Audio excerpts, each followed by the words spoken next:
Your dog just walked into the room holding a sock. Not a toy, not their favorite squeaky bone.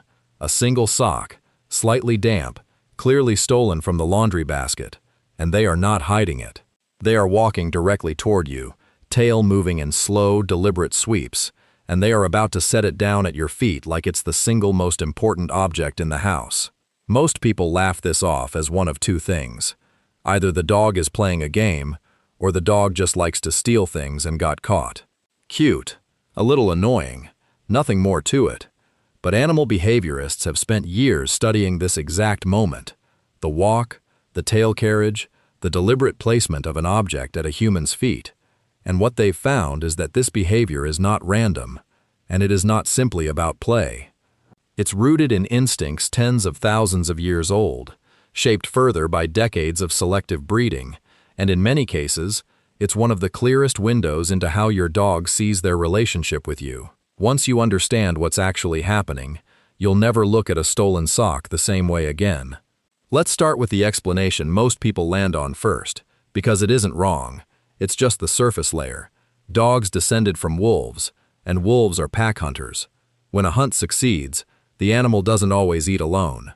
Prey gets carried back to the den.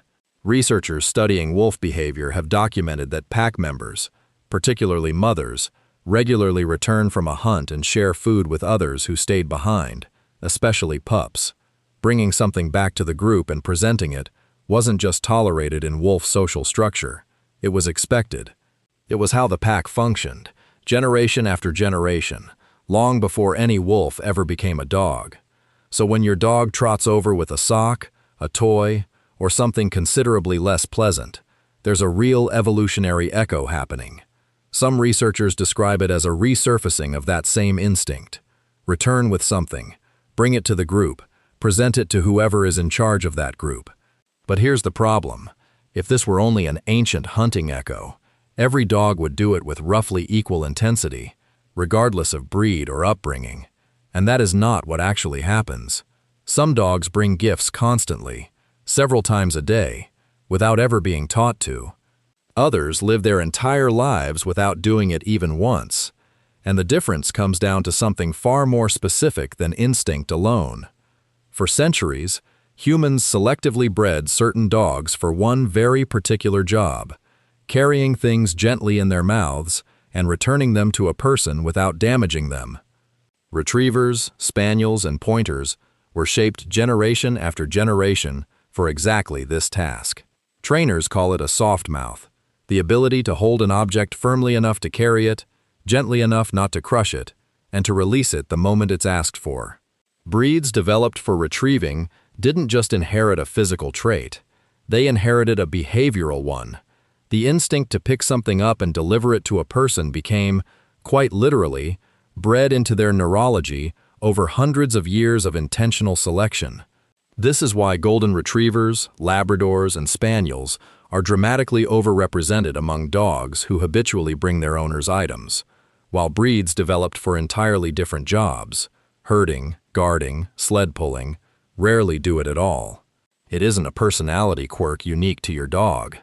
It's generations of selective breeding pointed directly at this one behavior, refined litter after litter, until it became almost automatic. So the instinct itself is old. But why do they aim it specifically at you, and specifically in moments that seem to have nothing to do with hunting at all? This is where the science goes considerably deeper, and it involves the same neurochemical system responsible for nearly every meaningful bond your dog forms with the humans in their life. Researchers studying oxytocin, the neuropeptide central to social bonding across nearly all mammals, have found that in dogs, oxytocin doesn't just increase during obviously affectionate contact, like petting or sustained eye contact. It also appears to be involved in object-related interactions between dogs and their owners, particularly ones that involve cooperation, shared attention, and a kind of back-and-forth exchange. Some studies have specifically linked variations in the oxytocin receptor gene to how strongly individual dogs seek out proximity and engagement with their owner, and golden retrievers, one of the most prolific gift-bringing breeds on record, show up repeatedly in this research. What this suggests is that gift-bringing isn't only inherited instinct playing out on autopilot, it's also, in the exact moment it happens, an active bonding behavior. Your dog isn't simply completing a genetic script written thousands of years ago. Their nervous system, right there in your living room, is treating the entire exchange, walking toward you, presenting the object, watching closely for your reaction, as a form of social connection, chemically similar to the reward they get from affection itself. And your reaction in that moment matters more than you'd probably guess. Animal behaviorists who study this pattern point out something almost every owner unknowingly participates in, often for years without realizing it. When a dog brings an object and the owner responds with delight, a higher-pitched voice, laughter, enthusiastic praise, maybe even a little clap, the dog experiences that response as a genuine reward. Positive reinforcement doesn't require a treat to work. Attention and excitement function just as well, and in many dogs, considerably better. Over time, this creates a feedback loop. Dog brings object, owner reacts with joy. Dog's brain logs the entire sequence as something worth repeating tomorrow and the day after that, which means every single time you've laughed at a soggy sock being proudly deposited on your shoe, you've been unintentionally training your dog to keep doing exactly that, for as long as you both shall live together. Here's the part that actually changes how you should respond, though. Not every gift means the same thing, even when the behavior looks nearly identical from the outside. A dog who brings a toy, drops it, and immediately backs up into a play bow, front legs down, rear end raised, tail wagging in wide arcs, is inviting a game. That's a request, plain and simple. They want engagement, specifically the kind that involves you picking the object up and throwing it back. A dog who brings an object and refuses to let go, holding it tightly even while you gently try to take it from their mouth, is often doing something slightly different. This is frequently a dog seeking interaction and attention through resistance itself. The tug-of-war becomes the reward, not the eventual release of the object. And a dog who gently sets an object down at your feet, quietly backs away a step or two, and simply watches you without barking, tugging, or nudging, is closer to what researchers describe as a true offering. This is the version most closely tied to the ancient provisioning instinct we talked about earlier. It isn't asking for anything back in that moment. It's presenting something, the same way a wolf might return to camp and set prey down in front of whoever leads the group.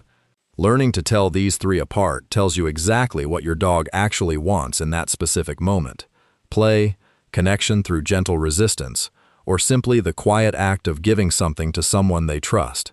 There's one more layer worth knowing here, and it isn't always as sweet as a sock or a rubber toy. Sometimes what gets brought to you is genuinely unpleasant. A dead bird, part of a rodent, something found in the yard that you would honestly have preferred never to see up close. This can feel confusing, or even upsetting, but behaviorally, it's usually the exact same underlying mechanism as the toy, just following the hunting instinct all the way back to its original, far less domesticated form. Punishing a dog for this specific behavior can backfire in a fairly predictable way. It often teaches them to avoid you the next time they find something interesting, which means they may begin consuming or hiding items instead of bringing them to you, sometimes with genuinely worse consequences than an unwanted delivery to your doorstep. The behavior that looks the most disturbing on the surface is, underneath it, coming from the exact same instinct as the behavior that looks the most endearing.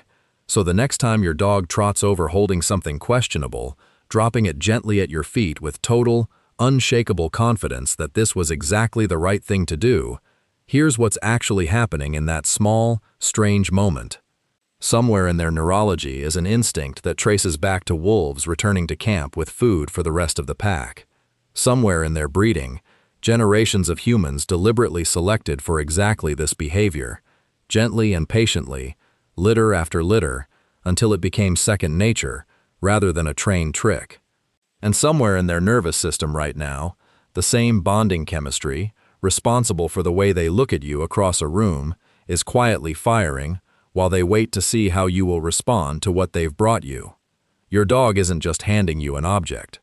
They're asking, in the only language available to them, whether the offering means as much to you as it clearly means to them.